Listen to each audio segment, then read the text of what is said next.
What's up, everybody? Welcome into another episode of Bulls Latest. I'm your host, Matt Johnson here. I want to thank Underdog Fantasy for sponsoring this video. And guys, scan that QR code on top of the page there to join today. There is tons of great NBA action to get in on this week. A lot of great matchups. Again, you can take advantage of getting $75 in bonus entries after playing your first $5 today. All you have to do is scan the QR code to get started. Jumping right into things, guys, I want to start the show by kind of recapping the shootout that the Bulls got themselves into against the Lakers on Monday night at the United Center. The Bulls ultimately dropping this contest 129-118. That snaps Chicago's four-game win streak. It's Coby White that I wanted to kind of start with here. Another monster game for him. He had 23 points. He continues to light it up from beyond the arc, guys. He was 5 of 10 from three. And this guy, he looks like he's gotten his touch back. I mean, he looks like he's in a good spot. Finally dealing with the injuries all year long with the calf injury and such. Coby looks like himself, and it really is coming at a good time for him in his camp with the trade deadline just mere days away here. It's going to get teams to call on him. I mean, they already are, but I think with his recent play, it's going to be more intriguing for teams to want to go out and add a guy like Coby White. And it does help the Bulls in the sense that his market is kind of being driven up. So, the Bulls could be looking to get more in return for Coby in the way he's currently playing. So, good news for Coby, good news for the Bulls as well.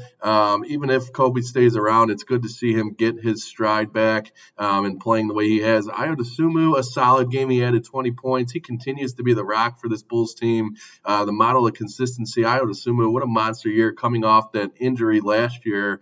You guys know I praise him enough, but really he isn't praised enough on this Bulls team and given the credit that he deserves. This guy has been a monster all year long. Josh Giddey, 19 points, 7 assists, and 6 boards in this one.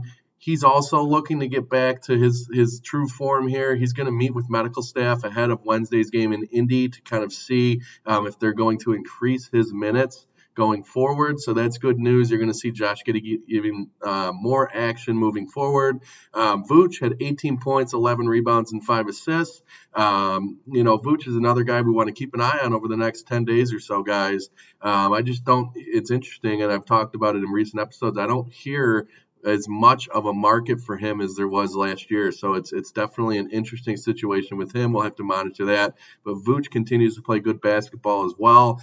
For the Lakers, guys, this is really the first time I've seen the Lakers up close this year. Luka Doncic, what a monster showing he had. This guy is an absolute baller, and I think it can be solidified, guys. That is probably it's going to go down as the worst trade in NBA history that the Mavericks made, flipping Luka to the Lakers like they did there. He had 46 points in this one, 11 assists and 7 rebounds. I mean, this guy is an absolute monster. He's a game changer. He certainly changed this game. LeBron James had ended with 24 points. He was cooking early. I think he had like 20 of those 24 points in the first half or something like that. He was absolutely balling early on in this one, and you could tell LeBron wanted to put on a show at the United Center, given the history there with Michael Jordan and such. So, that was certainly fun. There were a lot of Lakers fans in the building, guys, for both Luka and LeBron. Both got standing ovations at the start of the game, and then there were, just loud cheers for them throughout the entirety of the contest. Rui Hachimura, a very solid night for him, 9 of 11 shooting. He had 23 points in the win for the Lakers. That's the Lakers' 4th win in 5 games, guys. And, like I said, the first time I've gotten to see the Lakers team up close, I just don't see a team, though, if you guys want me to be honest, it's going to make a run in the in the Western Conference. They aren't built to win 7-game series necessarily. Now, I'm going to be curious to see what they do prior to the February 5th trade deadline here coming up. But I just think the way that team is constructed in a very, very tough Western Conference, the West is a gauntlet, guys. They're in the East. I mean, when we're talking a different story, but that's certainly not the case. And it'll certainly be interesting to see what they do, because I look at that team, and although they have a lot of talent in terms of star power when it comes to, Luka and LeBron, and then even, Rui Hachimura has been really good. Austin Reeves, when he's healthy, he's very good. DeAndre Ayton, when he's at the top of his form, he's a very good player. I find it hard to believe that team is going to advance very far, as they're not necessarily constructed to win a 7-game series. So we'll see what happens with the Lakers. Certainly put on a show at the United Center Monday night. But we'll have to keep an eye on them moving forward, as they definitely are going to be active in the next week to 10 days here. So I wanted to switch gears, guys. Talk about something that really hampered the Bulls in this contest. Billy Donovan certainly addressed it post game, but the turnovers for the Chicago Bulls. The turnover problems was something that, Billy Donovan characterized as quote unquote careless. It certainly looked as that at certain points in the game last night. I just don't think you're going to win many ball games going out and turning the ball over as much as the Bulls had. The Bulls had 15 turnovers in the loss, and against teams who can score the ball like the Lakers and who have that offensive firepower, it's not a recipe for success when you turn the ball over that much. So look for the Bulls to clean things up ahead of Wednesday's tilt in Indy with the Pacers. I expect that to be an emphasis going into this next game. It's certainly not fun to watch that sloppy style of basketball. And the Bulls are able to put up points. Obviously, we're able to keep themselves in this game. They fought back numerous times from major deficits there. But the turnovers just kind of really haunted this team, particularly in the first half.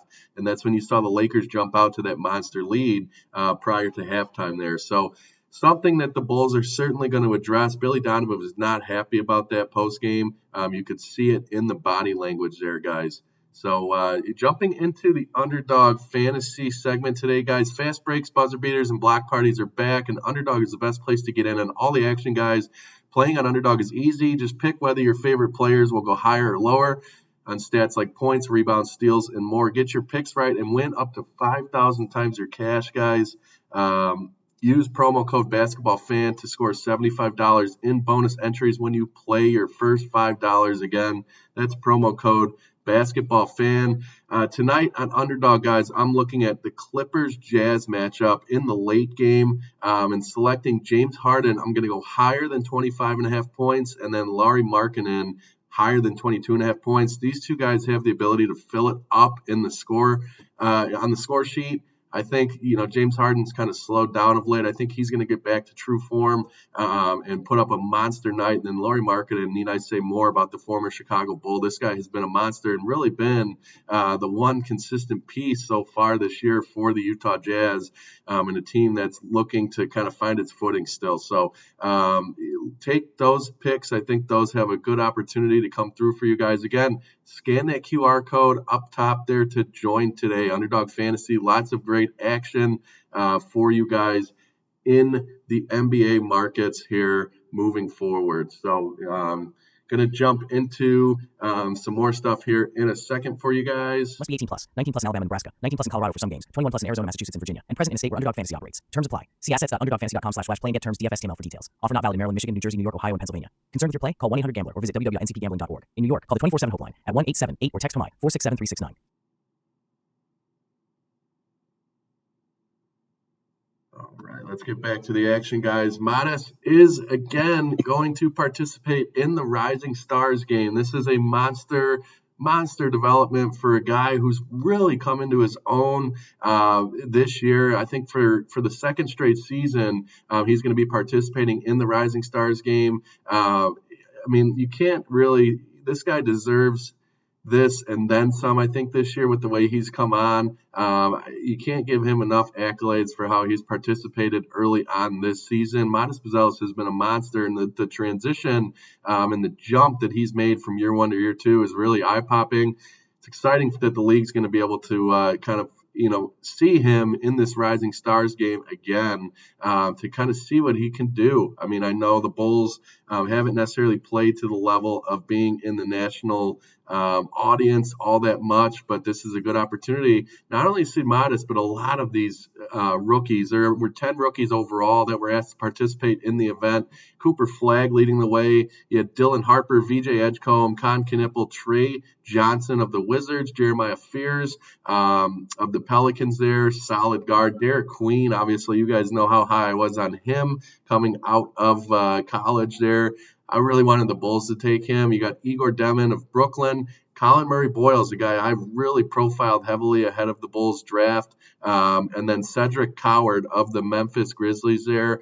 That's a really, really fun group, guys. That's a solid group of rookies. The rookies will also be joined by 11 sophomores. You got Alex Sarr, the top overall pick from a year ago, Reed Shepard, Stefan Castle, Donovan Clingan, and then, of course, Modest Buzelis rounding out the sophomores. You have Miami's Khalil Ware, Cavs guard Jalen Tyson, the Wizards' Keyshawn George, OKC's AJ Mitchell, and then the Grizzlies guards Jalen Wells and Cam Spencer. Those 21 players were voted in by assistant coaches, and I think that's a very solid group of 21 guys, and I think certainly is going to be, I know I'm going to be tuning into that Rising Stars game. There's a lot of talent to go around there, and it certainly is going to make for a fun All-Star weekend right around the corner, guys. So I'm certainly fired up, nonetheless, to see Modest participate in this for the second straight year. Just the fact that where his game is at from his rookie year to now is eye-popping, guys.